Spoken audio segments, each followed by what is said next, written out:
Hi ఈరోజు వీడియోలో power of equity investment for long term తెలుసుకుందాము. ఇక్కడ మీకు ఈ ఇమేజ్లో కనిపిస్తున్నటువంటిది స్టేట్ బ్యాంక్ ఆఫ్ ఇండియా ఒక వ్యక్తి 1994లో 10 షేర్లు కొన్నటువంటి డాక్యుమెంటు చూపించడం జరుగుతుంది. ఇది 1994లో ఐపీఓకి వచ్చినప్పుడు అరౌండ్ 100 రూపీస్కి కొనడం జరిగింది. 10 షేర్లు కొన్నారు. 100 రూపీస్ 10 షేర్లు కాదు, 50 షేర్స్ కొన్నారు at the face value of 10 rupees. So 50 shares కొన్నారు, 5000 రూపీస్ ఇన్వెస్ట్మెంట్ అనమాట.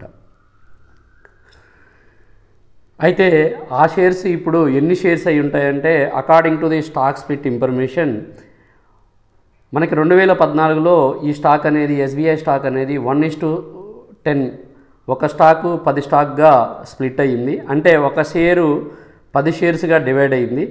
సో ఈ 50 షేర్స్ ఇప్పుడు ఏమవుతాయంటే ఒక షేర్కి 10 షేర్స్ వస్తుంటాయి కాబట్టి స్ప్లిట్ అవ్వడం వల్ల 50 × 10 500 షేర్స్. ఎప్పుడైతే ఈ స్టాక్ స్ప్లిట్టింగ్ అవుతుందో షేర్ ప్రైస్ కూడా తగ్గుతుంది. అయితే షేర్ ప్రైస్ లాంగ్ టర్మ్లో పెరుగుతూనే ఉంటుంది స్టాక్ మార్కెట్లో. సో ఇప్పుడు ఆ షేర్ ప్రైస్ చూసినట్టయితే నేను ఇది గూగుల్ నుంచి తీసుకున్నాను. ఇక్కడ మీరు డేట్ కూడా అబ్జర్వ్ చేయవచ్చు. 23వ తారీఖు ఏప్రిల్ 1:21 PM, అంటే ఒక 1 అవర్ బ్యాక్ ఇది తీసుకున్నాను. సో ఇప్పుడు షేర్ ప్రైస్ వచ్చేసి 773 రూపీస్ ఉన్నది. So around 773. So number of shares ఎన్ని ఉన్నాయండి? 500 షేర్స్. ఎందుకని? స్టాక్ స్ప్లిట్ 2014లో జరిగింది కదా, 1:10. సో 50 షేర్స్ కాస్త 50 × 10 షేర్స్ 500 షేర్స్ అయ్యాయి. షేర్ ప్రైస్ ఇప్పుడు వచ్చేసి 773 రూపాయలు. మార్కెట్ వాల్యూ ఎంత ఉందనంటే మార్కెట్ వాల్యూని ఎలా క్యాలిక్యులేట్ చేస్తామంటే number of shares into share price. So that is number of shares 500, share price వచ్చేసి ఒక్కొక్క షేర్ ప్రైస్ 773. ఇప్పుడు వచ్చేసి వాల్యూ 3,86,500. అప్పుడు తను కొన్నది ఎంత? 1994లో 50 షేర్స్ కొన్నారు. ఎంత పెట్టుకున్నారు? 100 రూపాయలు పెట్టుకున్నారు.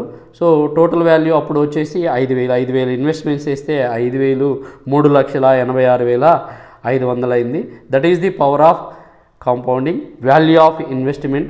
సో దయచేసి షేర్ మార్కెట్లో లాంగ్ టర్మ్ కొరకు ఇన్వెస్ట్ చేసుకోండి. అఫ్కోర్స్ రిస్క్ ఉంటుంది, కొంత స్టడీ చేసి ఇన్వెస్ట్ చేస్తే సో వెల్త్ని క్రియేట్ చేసుకోవచ్చు.